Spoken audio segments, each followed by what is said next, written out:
What happens when a runaway prince dares to crawl back to the palace he abandoned, only to find the gates locked and the crown colder than ever? For Prince Harry, that question isn't hypothetical.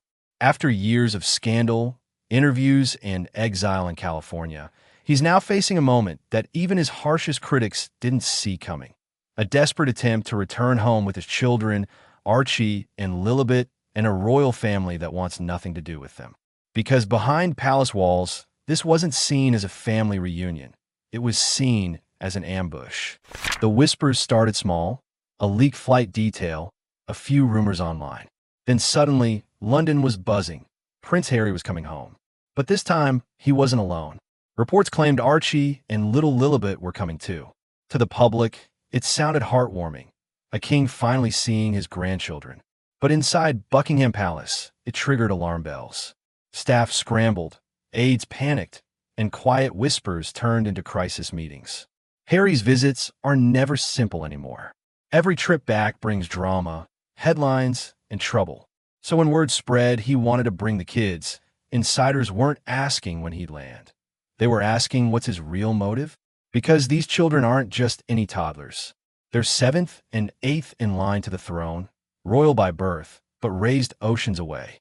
And this trip, it didn't feel like a family visit. It felt like a power play. But what Harry demanded next would turn tension into open defiance. When palace insiders learned what Harry really wanted, the mood shifted from uneasy to explosive. He wasn't asking for a private reunion or a photo in the gardens.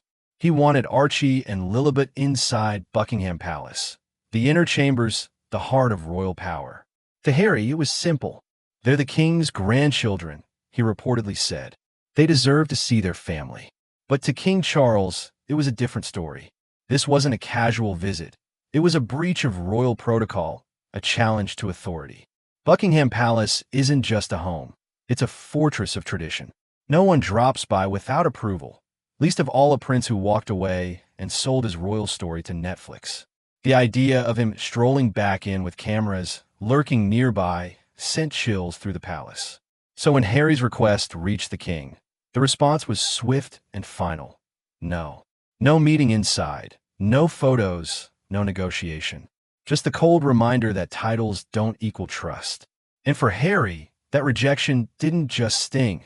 It humiliated him on a global stage.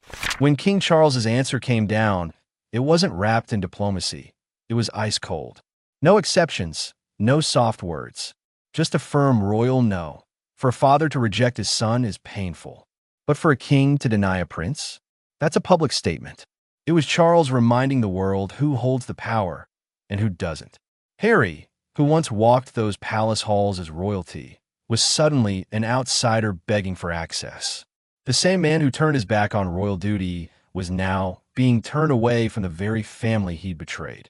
News of the rejection spread fast. Headlines framed it as humiliation. Royal aides called it inevitable. And online, the world watched as the once rebellious prince was reduced to a guest, unwelcome and out of place. But the real twist wasn't the king's rejection. It was Meghan's silence, and what that silence might really mean. While Harry faced the fallout in London, Meghan Markle was nowhere to be seen. No interviews, no statements, not even a stage photo. Just silence. And in Meghan's world, silence is never random. It's strategy. Some say she stayed behind to avoid another media circus. Others believe it was deliberate distance, letting Harry take the heat while she stayed untouched in California. Because Meghan knows how the British press works. One photo of her at Buckingham Palace, and the headlines would explode. But her silence said more than words ever could. It hinted at a shift. No united front, no shared fight. Just Harry, isolated and exposed, while Meghan quietly watched from afar. To some, it looked like caution. To others, cold calculation. Either way, it left one haunting question. If Meghan was out, what exactly was Harry fighting for? Behind the polished palace statements and polite denials, insiders began whispering a darker theory, that Harry's trip wasn't just about family at all. It was about leverage. Legal experts suggested that bringing Archie and Lilibet to the UK could strengthen Harry's position in any future custody dispute. If the children were seen at Buckingham Palace, even photographed with the king.